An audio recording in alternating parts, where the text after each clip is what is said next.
لیکن جس کی شان زیادہ ہوتی ہے اس کے مخالف بھی زیادہ ہوتے ہیں. پکی بات.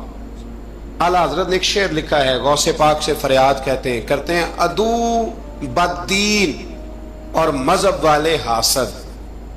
کہتے ہیں اے غوث پاک، وہ جو میرے بیگانے ہیں نا وہ تو ویسے ہی بد دین ہیں، اور جو میرے اپنے ہیں وہ مجھ سے حسد کرتے ہیں.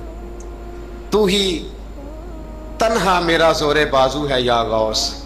کہتے ہیں تو ہی میرا زور بازو ہے. بیگانے ویسے بد دین ہیں اور اپنے تو ہی ہے جو تنہا میرا زور بازو ہے. تو حاسدین بڑے اندر پیدا ہو گئے باہر. تو ساری زندگی فاضل بریلوی نے مقابلہ کیا. ایمان، اگر علم بڑا تگڑا تھا تو ایمان بھی بڑا تگڑا تھا.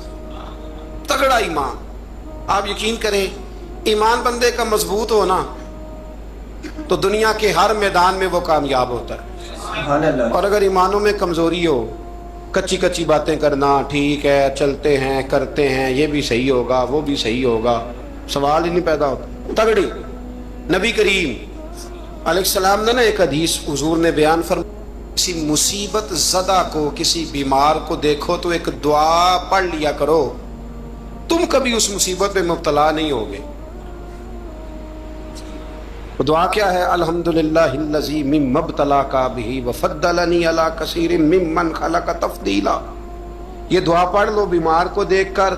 یہ دعائیں یاد کیا کریں، یہ پڑھ لو تو جس مصیبت میں دیکھ کے کسی کو پڑھو گے اللہ تمہیں کبھی اس میں مبتلا نہیں کرے گا. بریلی شریف کے دائیں بائیں ہندوستان میں نا ایک مرض اکثر پھیلا کرتا تھا، اس کو طاعون کا مرض کہتے ہیں. طاعون کا مرض.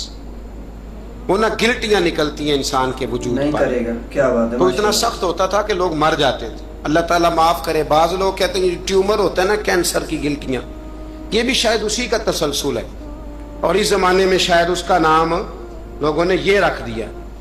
بڑا سخت مرض تھا. تو اعلیٰ حضرت کے سامنے 2-3 مریض آئے تو آپ نے یہ دعا پڑھ لی. ایک دعوت کسی نے اعلیٰ حضرت کی پکائی تو آپ کو نا چونکہ معدے میں بڑی تکلیف تھی، آپ کو پتہ ہے معدے میں گرمی بہت زیادہ ہو تو منہ پک جاتا ہے. طبیب کہا کرتے تھے کہ منہ کے چھالے بہت تیزابیت ہو، کوئی ایسی چیز کھا لیں تو اس سے نا. آپ ایک دعوت پہ گئے تو میزبان نے نا گائے کے گوشت کے کباب بنائے ہوئے تھے، 7 پوڑیاں تھیں. اب اعلیٰ حضرت کے لیے طبیب نے سخت منع کیا تھا اگر آپ کھائیں گے فوراً آپ کے معدے میں شدید قسم کا یہ تیزابیت کر دے گی، السر کا مسئلہ بن جائے گا، منہ آپ کا چھالوں سے اور پھنسیوں سے گلٹیوں سے بھر جائے گا.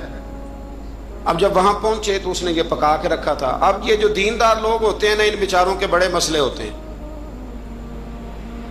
بڑے مسئلے.